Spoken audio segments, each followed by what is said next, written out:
안녕하세요. 주변에서 결혼 소식이 참 많은 요즘입니다. 이제 막 시작하는 부부들을 보면 저도 결혼할 때부터 지금 살만해질 때까지 힘들었던 생활들이 많이 생각나요. 저는 결혼 12년 차 20대 후반 주부이고 사는 곳은 서울이에요. 제 사연은 남편과의 불화나 이혼 사연은 아니에요. 시댁 얘기긴 한데 연 끊고 산다거나 심각한 얘기는 아닙니다. 가족 간에 연 끄는 게 쉬운 일도 아니고 싫어도 보고 살아야 하는 게 가족이잖아요. 다만 얄미운 시댁 가족을 최근에 한 방 먹이고 늘 한 수 아래로 무시받던 우리 부부가 완전히 전세역전한 사연을 들려드리려고 해요. 그러니 편한 마음으로 들어주셨으면 합니다. 얄미운 시누이나 시어머니를 말로 이기는 똘똘한 며느님들 많잖아요.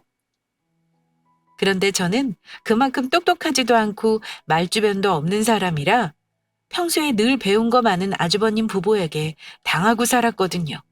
하지만 지렁이도 밟으면 꿈틀한다는 거 제대로 보여주고 아주버님 부부를 한 방 먹이고 나서는 우리 부부를 함부로 대하는 일은 없네요.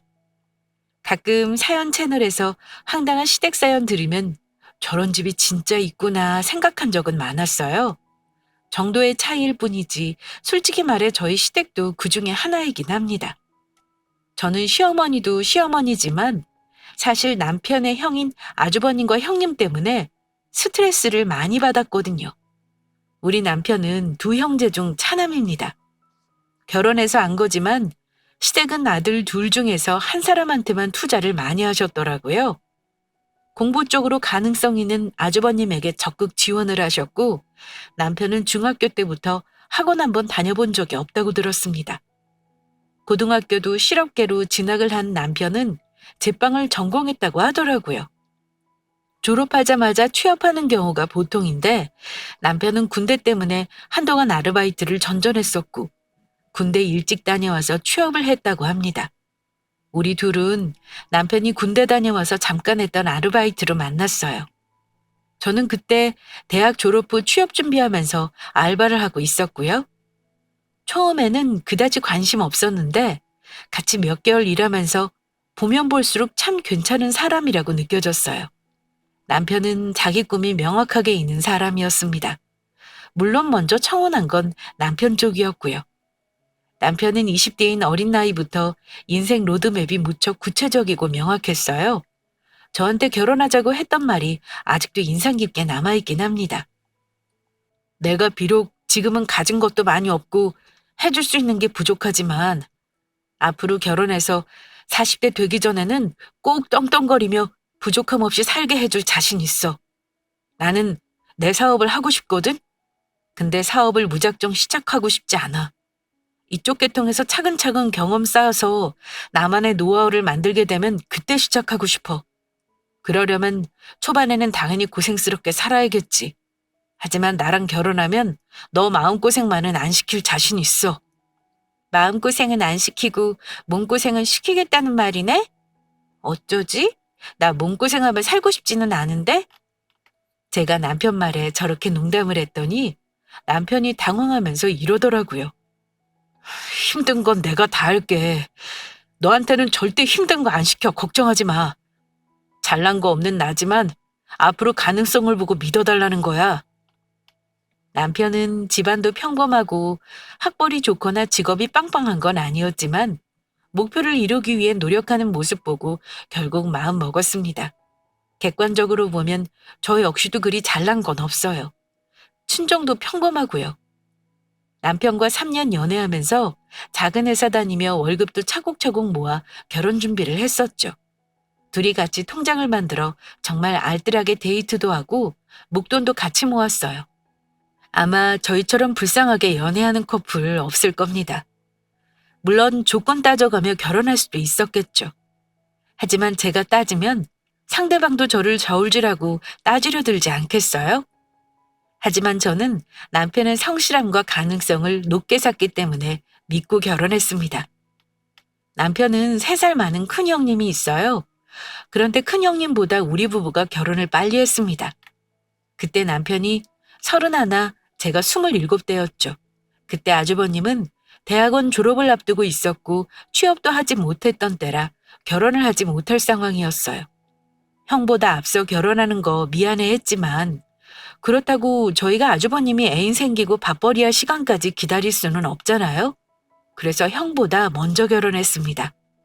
양쪽 집안 형편은 비슷했는데 시댁에서는 남편 형 장가 갈 거 미리부터 걱정하시면서 결혼 비용 많이 도와주지 못하셨어요. 다행히 제가 임대주택 청약 당첨된 게 있어서 주거 문제는 해결했었고요. 아마 집 문제 제가 해결 안 했으면 결혼 못 했을 겁니다. 사실 결혼 준비할 때 시댁에 서운했던 것도 말하자면 많긴 해요. 다른 집은 어떤지 모르겠지만 남편 집은 일단 장남 제일주의가 심한 집안이더라고요. 처음에 남편이 먼저 결혼하겠다고 했을 때 시부모님이 바로 허락하신 건 아닙니다. 인사까지 하기로 했으면 보통은 며느리감을 받아들이기 마련인데 제가 인사하러 갔을 때 집안 분위기가 묘하게 냉랭하다는 걸 느꼈거든요. 시어머니가 저한테 이러시더라고요. 결혼이야 뭐 돈 없어도 할 수 있는 거니까 둘이 꼭 하겠다면 어쩔 수 없지. 근데 어쩌니? 우리 형편의 아들 장가갈 때 둘 다 목돈을 해줄 형편이 못 되는구나. 큰아들이 먼저 갈 줄 알고 준비해 놓은 걸 어쩌면 좋을까? 그 말이 뭐겠어요? 도움 줄 거 바라지 말라는 거잖아요? 제가 말씀을 드리려 하는데 남편이 저 대신 대답을 하더라고요. 걱정 마요, 엄마.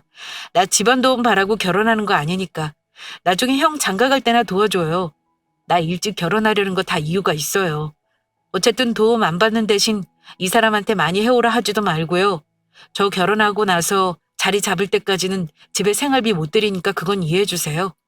남편이 이렇게 말하는데 시어머니와 아주버님 표정이 좀 안 좋아지긴 했습니다. 형편이 어려워 보이지는 않았지만 아마 남편이 도움을 준 걸로 보이더라고요. 제가 그동안 형 대학원 학비도 도와줬잖아요. 저 결혼하는 거 사실 이 사람 도움 없으면 못하는 거 아시죠? 엄마가 나중에 형 도와주는 대신 형이 엄마가 원하는 거 다 하면 되죠. 대신 저는 빨리 자리 잡는 게 목표니까 많이 바라지 마세요. 예, 형서가. 그래도 네가 우리 집에서는 첫 결혼인데 어쩜 미리부터 그렇게 매정하게 말하니? 엄마가 설마 무리한 요구라도 할까봐 그래? 걱정하지 마. 딱 남들 하는 만큼만 할 거야. 예비 시어머니가 말씀을 저렇게 하시자 남편은 그것도 딱 잘라 선을 그어버리긴 했습니다. 엄마, 그 기본적인 게 대체 뭔데요? 우리 일가 친척들, 아빠 형제들 다 챙기려고 그러세요? 저는 싫어요. 이 사람한테 부담 주기 싫고요. 엄마가 예물 해주는 만큼 예단 준비하려고 할 거니까 거창하게 해줄 거 아니면 아예 예단 얘기는 꺼내지도 마세요. 그리고 얘기할 거 있으면 이 사람한테 직접 연락하지 말고 저한테 먼저 말씀하세요. 어머니는 제 앞에서 얼굴만 붉혔고 뭐라 하지도 못하시더군요. 저는 남편이 워낙 단호하게 말하는 바람에 뭐라 한마디도 하지도 못했습니다. 남편이 시댁 인사하러 가기 전에 저한테 미리 당부한 게 있었거든요. 우리 집 가면 무조건 너랑 나랑은 한 세트인 거야. 내가 알아서 할 테니까 너는 옆에서 그냥 고개만 끄덕거리면 돼. 우리 엄마 분명 이런저런 얘기하실 거 뻔하거든. 어차피 내가 먼저 결혼하는 거 좋아하지 않으셔서 도와주려고 하지도 않으실 거야. 그러니까 내가 하는 대로 가만히 있어. 그래도 결혼 준비는 어머니랑 상의하면서 해야 하는 거 아니야? 당신이 첫 결혼이라 기대하시는 거 많으실 텐데? 그런 건 형한테 바라셔야지. 나 도와주는 것도 없으면서 나한테 바라시면 되겠어? 걱정 말고 너는 그냥 웃고만 있어. 그래서 남편 말대로 가만히 웃고만 있었는데 남편이 알아서 전부 해결하더라고요. 그래서 저는 결혼 준비하면서 속상한 거 별로 겪은 거 없습니다. 거의 남편이 알아서 해결했어요. 둘 다 아껴가며 준비해서 하고 싶은 거 다 하지는 못했지만 남들은 결혼 준비하면서도 많이 싸운다는데 우리는 재미만 있었어요. 넉넉한 조건은 아니어도 우리 부부는 미래를 생각하면서 꿈에 부풀어 있었습니다.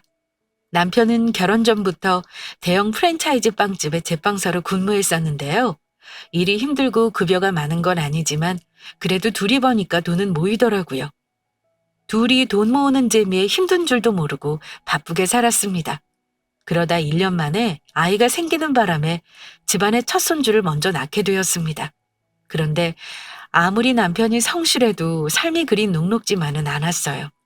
아이 낳고 나서 제가 일을 쉬게 되면서 남편이 외벌이를 했는데요.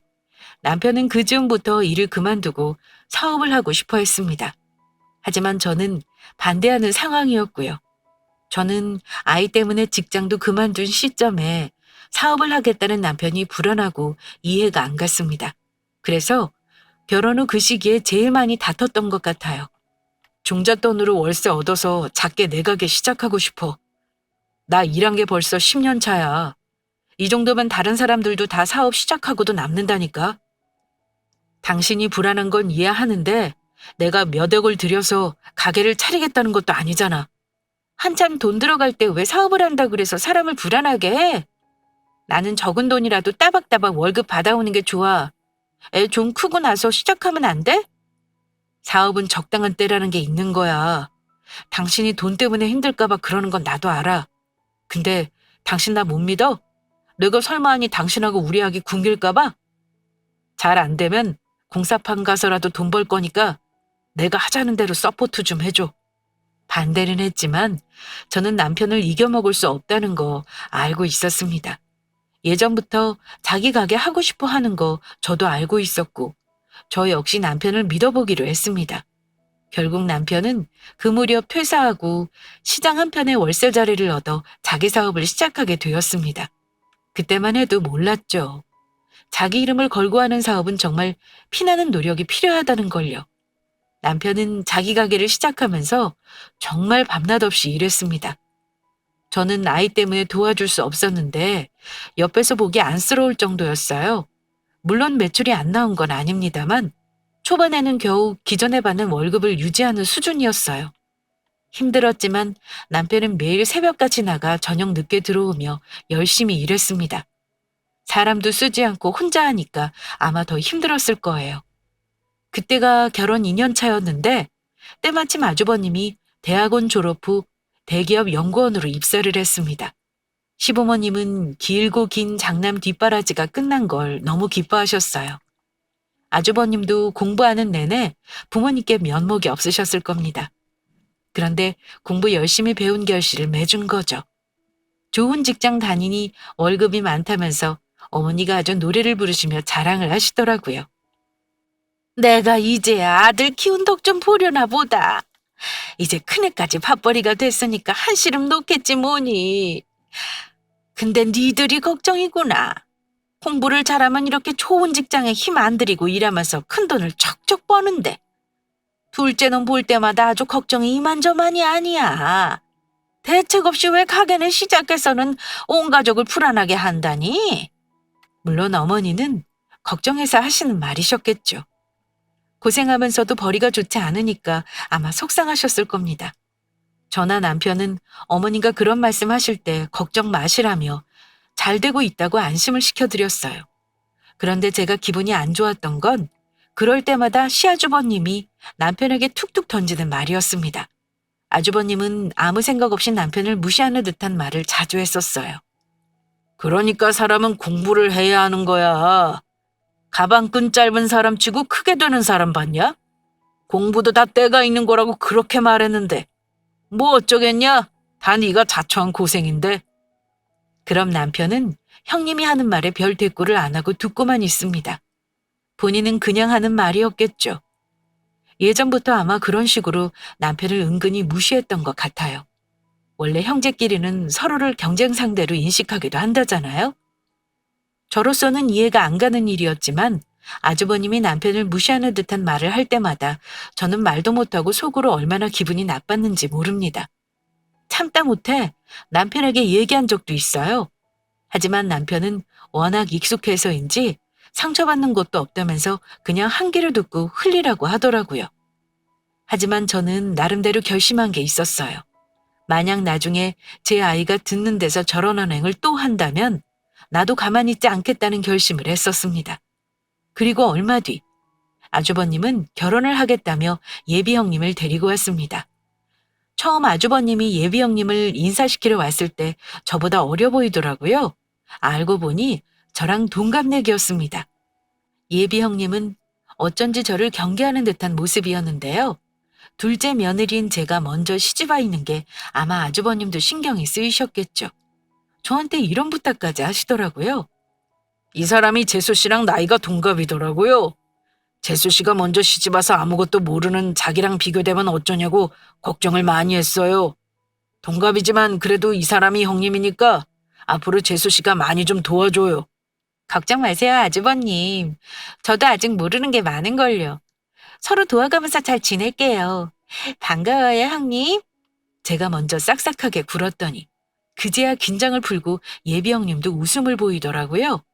저는 그때만 해도 저와 달리 야리야리한 인상의 형님을 좋게 봤습니다. 첫인상이 나쁘지 않았거든요. 아주버님이 예비 형님에 대해 얘기하는 거 들어보니 공부도 많이 하고 곱게 자란 분이더군요. 이 사람이 저처럼 공부만 하고 직장생활 바로 시작해서 할 줄 아는 게 많이 없어요. 장인어른은 대학 교수신데 나 대학원 다닐 때 지도 교수님이랑 서로 잘 아시는 사이더라고요. 소개로 만났지만 이렇게 결혼할 인연이었는지 겹치는 지인도 많아서 신기하지 뭐예요. 시어머니도 형님 보시고는 마음에 엄청 들어 하셨습니다. 교수 아빠에 어머니도 고상하신 분이고 형님 동생도 교사라고 하더라고요. 아주버님이 시부모님이랑 저희 앞에서 자랑을 어찌나 하시는지 저런 게 팔불출인가 싶을 정도긴 했습니다. 하지만 자기 와이프 될 사람 예뻐하는 게 나빠 보이지 않고 저는 좋아 보였어요. 아주버님 결혼이 늦어졌으면 저도 마음이 불편했을 것 같은데 다행이다 싶었고요. 그렇게 아주버님이 결혼하고 나서 저는 형님과 잘 지낼 거라고 생각했습니다. 저는 이미 시댁에서 명절을 여러 번 지내봤기 때문에 형님에게 이런저런 거 알려줄 것도 많았고요. 사실 남편은 형제는 둘이지만 시아버님이 육남매 중 장남이시고 시할머님도 근처에 사시기 때문에 온 가족 일가 친척이 남편 집에 모입니다. 한마디로 해야 할 음식도 많고 며느리가 해야 할 일이 어마어마한 집안이에요. 저 처음 시집 왔을 때는 어머님이랑 저랑 둘이서 장 보고 전 부치고 각종 음식 다 했고요. 뒷정리도 혼자 다 했어요. 처음에는 저도 며느리로 예쁨 받고 싶어서 먼저 나서서 혼자 한 일이 많았습니다. 물론 가족 행사하고 나면 몸살로 하루 이틀 들어놓는 건 기본이에요. 그래도 뭐 불만은 없었습니다. 제 친정에서 원래 어릴 때부터 제사도 많이 지냈었고 저 또한 음식하는 거 좋아해서 혼자 조용히 음식하는 거 스트레스는 아니었어요. 아주버님이 결혼하신다 하니 형님 생기면 나눠서 하겠구나 생각은 했었죠. 그럼 혼자 하는 것보다는 딱 절반만 힘들겠거니 했고요. 하지만 형님이 생기고 보니 제가 생각했던 것과 너무 다르더라고요. 우선 형님은 정말 아주버님뿐 아니라 시어른들께 공주대접을 받았습니다. 그냥 애지중지라는 말이 아주 딱 맞아요. 시어머니도 형님 손 보면서 차마 일을 못 시키겠는지 아이고 처손으로 어찌 밥을 짓고 빨래를 하겠노 이렇게 말씀하세요. 특히 시부모님은 많이 배우지 못한 분이라 유독 교육에 집착을 하시는데 형님과 아주버님 부부를 보면 그렇게 흐뭇하신가 봐요. 맏며느리 귀한 사람이 들어왔다며 친척들 있는 데서 자랑을 많이 하시더라고요. 한마디로 아주버님과 형님은 집안의 보호기자 자랑거리였습니다. 그런데 우리 형님 명절에 와서 아무것도 안 하시더라고요. 전날까지 회사에서 너무 힘들다면서 피곤하다면 내내 꾸벅꾸벅 졸았습니다. 시어머니가 그 모습 보시더니 저한테 예, 안방에 네 형님 이불 좀 펴줘라 이러시더군요. 어머니가 그리 하라시는데 어쩌겠어요. 형님 이부자리 봐드리고 형님은 아주 푹 주무시더군요. 하지만 그게 시작이었습니다. 처음에는 뭘 몰라서 그런 줄 알았는데 그 뒤로 명절이며 가족 모임이 있을 때면 형님은 이상하게 얄밉게 구는 일이 많았습니다. 일하는 거야 잘못하면 제가 할 수 있어요. 저는 그런 걸로 서운해하는 사람은 아닙니다. 내가 이만큼 하니 너도 이만큼 해야 한다 이런 생각은 안 해요. 하지만 제가 못 참는 건 우리 부부를 은근히 무시하는 아주버님 내외 태도였습니다. 저도 처음에는 긴가민가 했어요. 하지만 지내다 보니까 이건 아닌데 싶은 순간이 종종 생기더군요. 가령 아주버님 결혼하고 시아주버님이 집에 오는 날엔 무조건 시댁에 가야 해요. 남편이 일이 있어서 못 간다고 하면 너는 형이 있는데 집에 오지도 않냐. 형이 왔으니 집에 와야지. 이러시면서 강요합니다. 자신이 집에 왔으니 동생이 집에 당연히 와야 한다고 생각한다는 거예요. 예전에 시어머님 앞에서 남편이랑 시아주버님이 싸웠는데 남편한테만 그만하라고 하고 시아주버님한텐 아무 말도 못 하시더라고요. 그거 보고 참 장남사랑은 끝이 없구나 생각은 했어요. 하지만 거기까지도 그런가 보다 하고 이해했어요. 매일 보고 사는 것도 아니고 가끔 보는데 형제끼리 분란 일으켜봐야 뭐 하나 싶어 주로 저희가 형님네 부부에게 많이 맞춰드렸고요. 형님이 첫 아이 낳고 얼마 안 돼서 가족들이 모인 자리에서 우리 부부 자존심에 상처를 입게 된 일이 있었어요. 그 당시 형님 부부는 아주 숭숭장구하고 있었습니다. 아이 기르면서 집이 좁아져 신축에 더 넓은 전셋집으로 이사까지 했다더군요. 이곳은 전세도 매매도 못지않게 비싸서 저희는 그때까지도 임대아파트를 못 벗어나고 있을 때였습니다. 게다가 남편 사업이 잘 안 풀릴 때라 저와 남편은 정말 너무 힘든 시기를 보내고 있었습니다. 가게 매출도 반의 반으로 뚝 떨어져서 월세도 맞추기 힘들 정도였습니다. 솔직히 말해 명절이고 뭐고 시댁 가서 일하는 것도 싫고 가족들 보는 것도 지치고 힘들었어요. 그때 저는 아이가 어린이집 다닐 때라 아이 등원시키고 남편 일을 같이 도왔는데 고생에 비해 돈이 안 되니 너무 힘들었습니다. 어쩔 수 없이 시댁에 갔지만 힘든 걸 식구들 앞에서 티낼 수는 없었고 어머니가 시키는 거 다 했습니다. 형님은 뭐 매번 그렇듯이 바리바리 싸들고 온 선물로 퉁치려고 했고요. 그런데 식사 자리에서 아주버님이 조카 자랑을 하면서 우리 아이와 은근슬쩍 비교질을 하더라고요. 지훈이 이제 유치원 가지? 아직 한글도 못 된 것 같은데 너무 신경 안 쓰는 거 아니야? 우리 애는 3돌 안 됐는데도 벌써 글자에 관심도 보인다니까. 형석이 너 가방 끝 짧다고. 자식도 그러면 안 되잖아. 지훈이도 너처럼 고등학교 졸업하고 바로 돈 벌게 시킬 셈이야?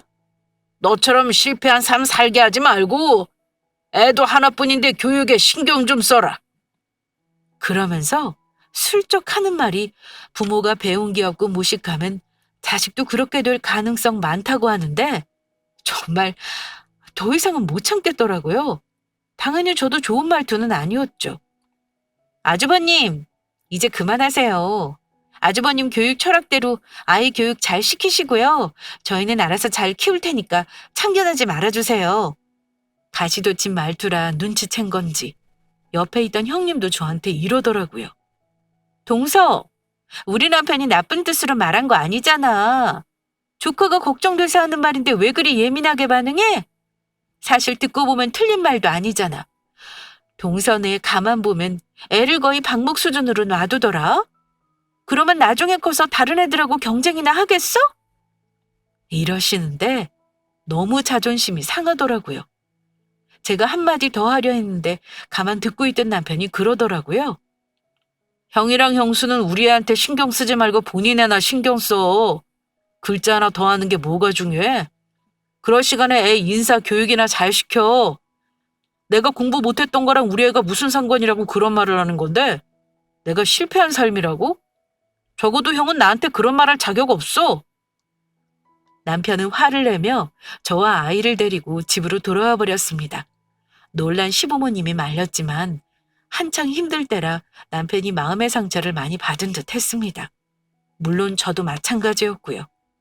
돌아오는 차 안에서 남편은 아무 말도 하지 않았어요. 하지만 그 후 한동안 시댁과 아주버님네와 연락을 안 하고 살게 되었습니다. 당신 정말 앞으로 어머니랑 아주버님 안 볼 거야? 당장 다음 달에 어머니 생신도 있잖아. 당신은 신경 꺼. 난 안 간다면 그만이야. 어머니가 그렇게 좋아하는 형이랑 형수가 잘 챙길 테니까 놔둬. 우리 코가 석자인데 앞으로는 우리 걱정이나 하자. 그 일 이후 우리 부부는 명절이고 뭐고 시댁에 안 갔습니다. 일단 제가 갈 마음이 없었고요. 남편도 어지간히 자존심이 상했는지 이 악물고 돈 벌겠다며 애를 많이 썼어요. 남편은 그동안 매일 매장에만 매달려 있는 곳에서 벗어나 새로운 방법을 찾더라고요. 컨설팅까지 받아가면서 특화 제품을 하나 만들어 그걸 블렌딩을 하겠다고 공부를 무척 많이 했습니다. 요즘 시대에는 마케팅과 블렌딩이 중요하다면서 앉아서 가만히 손님을 기다리지 않겠다고 하더라고요. 경쟁업체 때문에 상품명은 말씀드리지 못하겠지만 어쨌든 남편의 그런 마인드는 결국 성공으로 이어지더군요. 요약해서 말씀드리는 거지만 사실 그 과정을 지켜보는 저도 참 눈물 날 정도로 많이 힘들었습니다. 특별한 레시피로 만든 몇 가지 상품이 대박을 치면서 입소문을 타고 우리 남편 가게가 시장 명물로 자리 잡는 데는 채 1년이 걸리지 않았습니다. 게다가 코로나로 택배 주문이 많아지면서 온라인 마켓이 그야말로 초대박이 났어요. 누구에게는 코로나가 위기였지만 저희 부부에게는 코로나가 기회였죠. 전국을 상대로 영업을 하니 매출은 그 전과 비교할 수도 없었고 매장도 따라 얻어 직원까지 고용할 정도로 성장하게 되었습니다. 그야말로 저와 남편이 흘린 피땀의 결과였고 사람이 노력하면 안 되는 거 없다는 걸 다시 한번 느낀 계기였어요. 그동안 제 남편은 하루에 5시간 이상을 자본 적이 없었습니다. 시댁과 영 끊고 지낸 몇 년간 시어머니는 남편에게 종종 연락을 하신 것 같았어요. 물론 저에게도 가끔 하셨고요. 하지만 제가 안 가는 게 아니라 남편이 형을 안 보고 싶다는데 어쩌겠어요. 그 기간 우리 부부 삶에도 많은 변화가 있었습니다. 우선 우리 가장 큰 목표였던 집을 마련했어요. 지금 사는 성남시도 좋지만 남편은 서울로 들어가 아이를 키우고 싶다고 하더라고요. 사실 부동산이 하락시기라 아파트 매입하는 거 고민이 많았는데 남편은 무슨 한풀이라도 하듯이 저한테 이런 말을 했습니다. 우리도 제일 교육열 높은 곳에 가서 살아보자.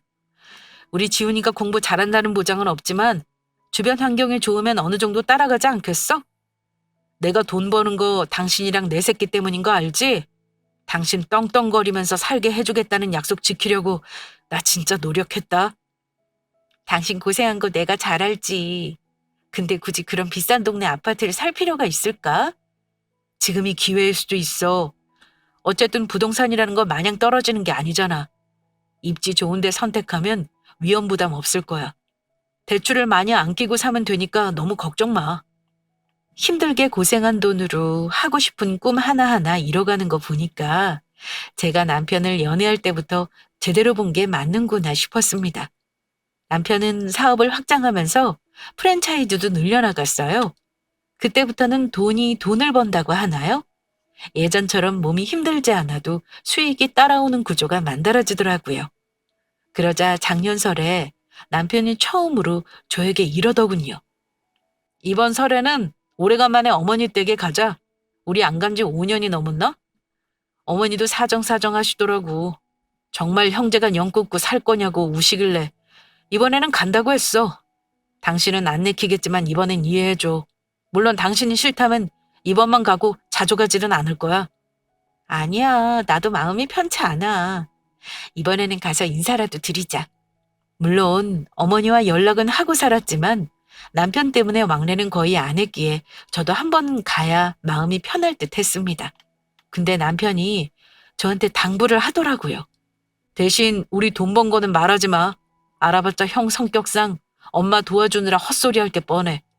그냥 조용히 안부만 전하고 우리 지훈이 보여드리고 오자. 걱정 마. 나는 옆에서 당신이 말하는 것만 듣고 있을 거야. 대신 당신 형이랑 싸우지 마. 나도 속 뒤집어지는 일 있어도 참을 테니까. 알았지? 그렇게 다짐을 하고 작년 설에는 시댁에 찾아갔어요. 식구들 엄청 많고 할 일 많은 집안인데 어머니가 저 보시더니 이러시더라고요. 작년부터는 내가 너무 힘들어서 각자 가족들끼리 지내자고 했어. 코로나 때문에 모이는 거 자제하러 가니까 잘 됐다 싶더구나. 지훈 엄마가 없으니까 나 혼자 다 해야 해서 얼마나 힘들던지. 너 알다시피 큰애는 할 줄 아는 게 하나도 없잖니.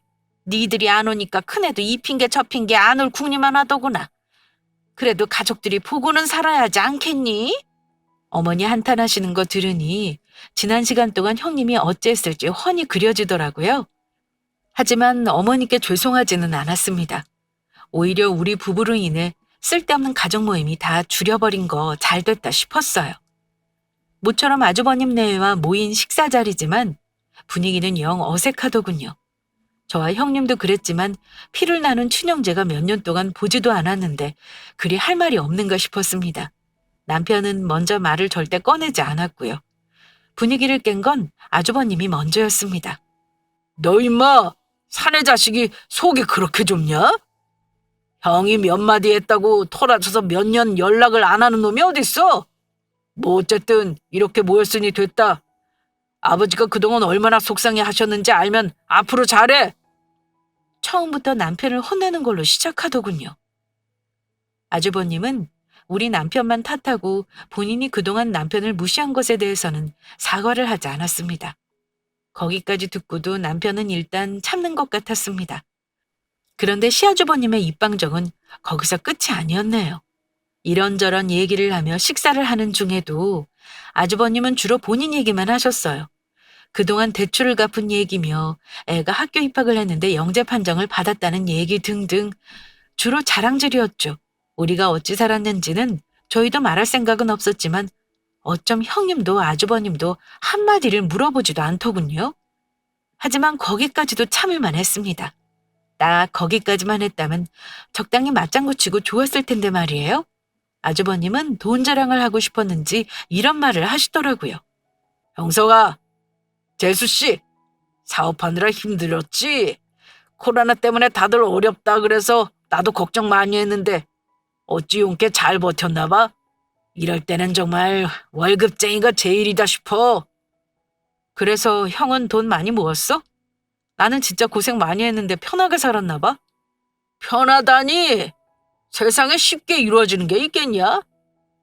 나 자랑하려고 너 부른 건 아닌데 어쨌든 너도 알아야 할 것 같으니 얘기할게. 다들 어렵다는 이 시기에 이 형은 연봉 1억 돌파했다 이거야. 우리 와이프랑 나랑 합치면 이제 걸어다니는 중소기업 아니냐. 이래도 한 2년만 고생하면 우리도 내 집 마련할 수 있을 것 같아. 근데 너 말이야. 언제까지 그렇게 장사로 힘들게 돈 벌 거야? 형 봐라.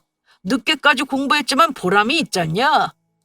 너도 성공하려면 나처럼 공부를 했어야지. 안 그래? 힘들게 장사하고 발전이 없잖아.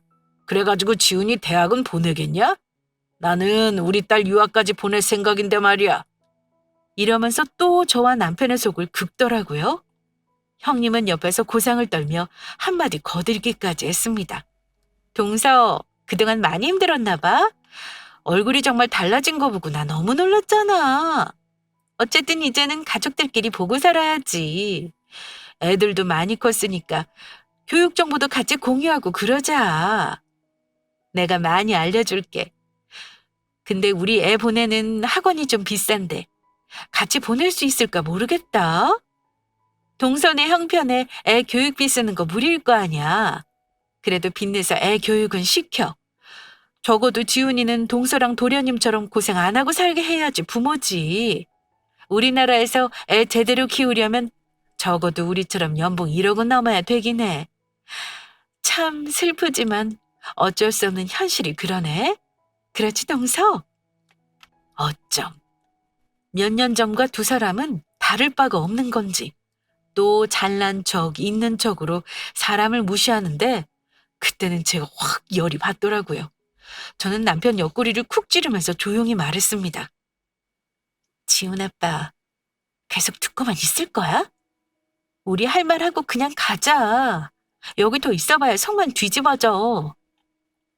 제가 이 악물고 말하자. 옆에서 참고 있던 남편은 갑자기 들고 있던 수저를 탁 하고 내려놨습니다. 순간 아주버님과 형님은 말을 멈추고 남편을 바라봤죠. 형, 연봉 1억 된 거 축하해. 근데 나는 하나도 부럽지가 않네. 우리가 부럽다고 말하길 바랬어? 근데 어쩌나. 나는 형이 1년에 1억 버는 동안에 5억이 넘게 벌어. 5억 넘게 버는 내가 1억 버는 형한테 자랑을 못하겠어서 가만히 있었던 건데. 듣자 하니까 좀 선 넘는다 싶어서 말이야. 나는 그렇다 치고 지훈 엄마는 왜 무시하는 건데? 형수님, 그렇게 우리 집사람한테 할 말이 없어요? 야, 형석아. 갑자기 뭘 성질 내고 그래? 그리고 무슨 네가 5억을 번다고 헛소리를 해? 알았다, 알았어. 너 내가 돈 좀 번다니까 배 아파서 그러는 거야? 야, 형이 잘 되면 좋은 거지 뭘 질투까지 하면서 5억을 번다는 뻥을 치고 그래? 아주버님은 웃으면서 남편이 거짓말을 한다며 웃기까지 했습니다. 남편은 정색을 하고 얘기를 이어나갔어요. 누가 뻥이래? 형, 우리 걱정할 필요 없어. 우리 다음 달에 대치동으로 이사가. 거기 아파트 알지? 이번에 좋은 가격에 금매로 나온 거 20억에 샀거든. 나도 교육열 제일 높다는 데서 우리 애 교육시키려고 큰맘 먹었지. 다행히 우리 지훈이가 내 머리 안 닮아서 공부를 잘하지 뭐야. 형은 아직 전세라 그랬나? 형은 언제 집 사? 아니 돈 모아서 살 수는 있는 거야? 남편의 말을 듣고 형님과 아주버님 둘 다 눈이 동그래지더군요. 시아주버님은 얼굴이 아예 썩은 표정이었습니다. 형님은 못 믿겠다는 듯 저한테 되묻기까지 했습니다. 뭐? 대치동? 동서, 정말이야? 동서 내가 무슨 돈으로 대치동 아파트를 산 건데 설마 대출 80%막 이런 거야? 어머 형님, 저희는 돈 없으면 집 안 사요. 대출이 있긴 한데 아주 살짝 있는 정도예요. 그동안 우리 지훈 아빠가 사업이 좀 잘 돼서요. 돈이라는 게 그렇더라고요. 사업 한번 빵 터지니까 무섭게 들어오던데요? 돈 좀 벌었다는 제 말을 듣고는 형님은 질투심에 얼굴이 구겨지더라고요. 어쩜 표정 관리를 그렇게 못하는지. 그러자 아주버님도 못 믿겠다는 듯한 말투로 그러시더군요. 너 사업 어려운 거 아니었어? 뭐 동생이 잘 된다니까 나는 좋지. 근데 대치동 아파트 산 건 정말이야? 그럼 내가 형한테 거짓말하겠어? 다음 달에 이사 가면서 한번 구경하러 와. 나 그동안 진짜 힘들었다, 형. 나 공부 못했어도 평생 먹고 살 거 한 방에 번 거 보니 어때? 앞으로는 나랑 우리 집사람 학벌이랑 돈으로 후려치는 거 하지 마. 형이 하는 말 맞는 거 하나 없더라. 세상은 공부 잘한 사람이 성공하는 게 아니라 노력하는 사람이 성공하는 거야. 학벌은 상관없다 이거야. 내가 증명했으니까 앞으로는 우리 무시하지 마. 내 자식 걱정은 내가 할 테니까 쓸데없이 걱정하지도 말고. 남편은 사진으로 찍어둔 우리 아파트를 형님 부부에게 보여줬습니다. 그제야 정말이라는 걸 믿더군요. 그 후 두 사람은 우리가 너무 부러웠는지 내내 썩은 표정으로 웃지도 않고 자리를 마무리했습니다. 물론 저희는 어머니가 차린 밥상 다 먹고 돌아왔고요. 어머니는 그래도 우리 잘 된 거 기뻐하셨어요. 하지만 형님 부부는 그 뒤 한 번도 고생했다거나 집 산 거 축한다는 말을 건네지 않았습니다. 놀랍지도 않았어요. 둘 다 심보가 그런데 어쩌겠어요? 아마 집에 돌아가서 둘이 부부싸움도 했을 겁니다. 그 후 저희 부부는 시댁에 아주 가끔 갑니다. 아주버님 빼고 시부모님과 식사도 해요. 작년 설 이후 형님네는 연락한 적도 없고 아직 본 적도 없어요. 아마 이번 어버이날에는 저희가 따로 챙길까 생각하고 있네요. 가급적 얼굴 안 보고 사는 게 좋을 것 같아서요. 아마 추석 때나 한번 보지 않을까 합니다. 예상컨대 아마 아주버님이랑 형님은 배 아파서 저희를 보고 싶지 않을 거예요. 가족끼리 의좋게 살면 좋았겠지만 저도 참 아쉽습니다. 그런데 아무리 형제지간이라도 사람 본성이 저러면 가까이 지내는 게 어려운 것 같아요. 그래서 저는 힘들게 노력 안 하고 이대로 살까 합니다. 제 사연 재밌게 들으셨나요? 얄미운 시습과 형님 한 방 먹인 얘기에 통쾌하셨는지 모르겠네요. 그저 남의 집 웃기는 가정사고나 생각하시고 가볍게 웃으며 들어주셨다면 좋겠습니다. 저는 구독자분들의 많은 조언을 기다리겠습니다. 긴 사연 들어주셔서 감사드리고 여러분들 가정은 늘 화목한 일만 가득하길 기원하겠습니다. 감사합니다.